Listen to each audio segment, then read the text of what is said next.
I mean, for me personally, what's so interesting about Volkanovski is I guess where he came from, like it's like you have pre-existing ideas of what a UFC champion is. Again, I would say it's similar to when I started training jiu-jitsu and I first traveled to America and got to train with some really famous people. You realize how relatable they are in some aspects. Volkanovski trains a freestyle, and it is humble beginnings, humble origins. Like it's a small gym in a small sort of beachside city. They're running puzzle mats. You know what I mean? Yeah. When you think UFC champion, you don't think puzzle mat gym.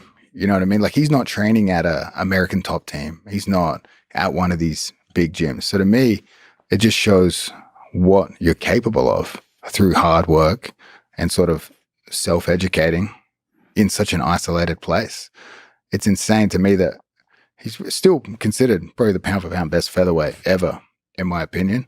And he's basically come across and started late from a rugby background. But also, in terms of what I've learned, on a technical level, I picked up a lot of stuff from him in sort of grappling exchanges, how to get back up, obviously wall wrestling. In terms of how hard he trains, how hard he works the cardio aspect is insane. His cardio workouts are absolutely insane. So he's the opposite of you. Complete opposite of me, probably publicly and privately. As an athlete, yeah. The amount of work he puts in and just his sheer sort of mental willpower. I remember there's been a couple of times where I've watched him do weight cuts where like, that's horrible. You're watching your friend. Obviously we started as like basically I would help him in certain jiu-jitsu aspects and then becomes a close friend of yours.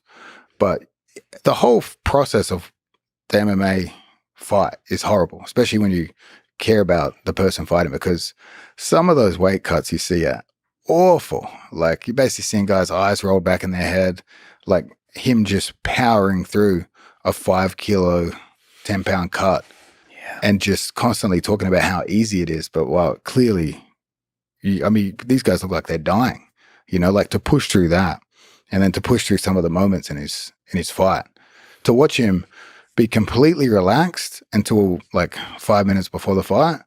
And then he starts talking about, you're never going to take this belt away from my family. Like he's singing about his family before he fights his kids. You see the character change. It's just absolutely insane to watch. On the other side of that is obviously watching the ups and downs. There's been so many ups. The last two have been downs. So you're seeing the full spectrum of the highest highs and the lowest lows. How's he able to deal psychologically with loss? I don't know. Obviously still hungry, still motivated. Yeah. Obviously I thrive in a losing environment, but him on the other hand, I'm not sure. We don't talk too much on that level. Obviously we check in as friends, see what he's up to, see what he's planning. Yeah. We were trying to get him a grappling match at CJI. Mm-hmm. I won't say the reasons it fell through, but we were setting one up with Mikey Musumeci, but we couldn't get it done. And you can't say the reasons why. I can't say the reason, but it would have been awesome. Do you think you could have set that up if you had more time? Like set something like part of the challenge here is for some of these gigantic matchups. I feel like it takes time. Yeah, that being the promoter, tournament not as bad. The super fights really, really difficult. I don't think we could have set it up with more time, that particular match, but that was the dream. That's what we were hoping to do. But there's a lot of other interesting matchups that you could have possibly gotten through if there's more time.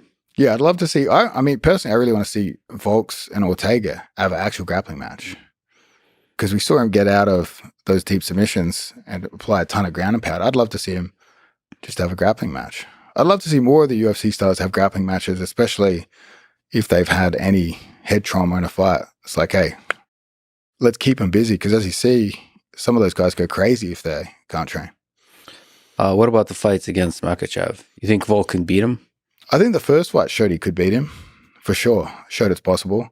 Even in the second fight, when he reversed the grappling exchange, I wish he'd tried to take Makhachev down. I really think he has a huge strength advantage against Makhachev, and I personally believe he has a fence wrestling advantage. You might not see it in a sense of the technical hip tosses and things like that, like really, but I do believe Volk's one of the best, if not the best, cage wrestler in the world. Who do you think wins in a grappling match? That would be interesting. Right. Be interesting. The problem is while you are champion like Islam is, you could just never book him. You could never get it. What do you think makes the Dagestani wrestlers and fighters so good?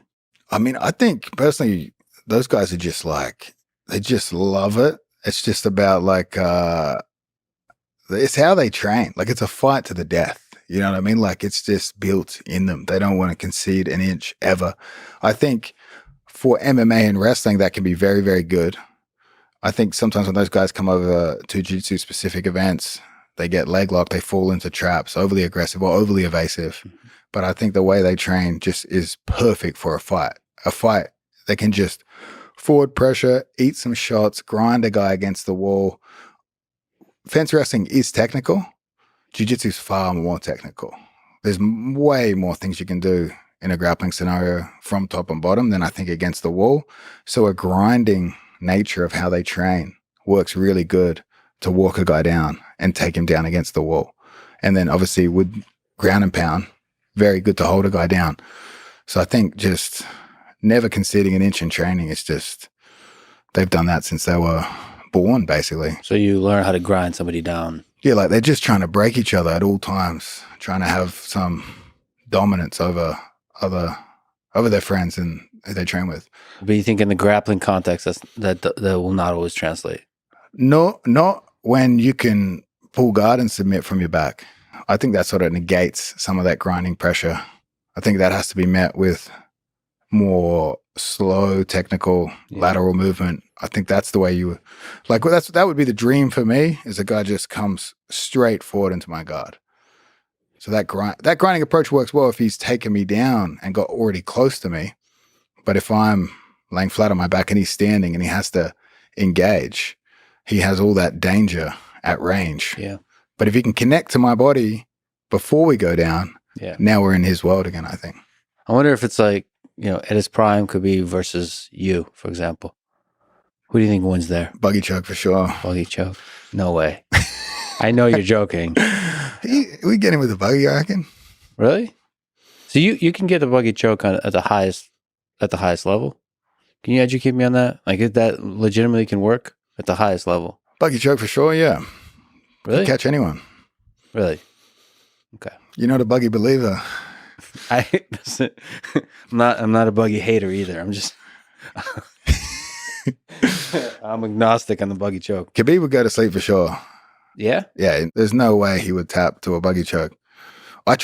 Who was it I faced recently? I faced a Russian guy from Tatar. I couldn't buggy him. I was trying the close guard one though, sort of like it is harder to pull off. But I had to put him to sleep twice at the end of the match with a triangle, but he was just willing.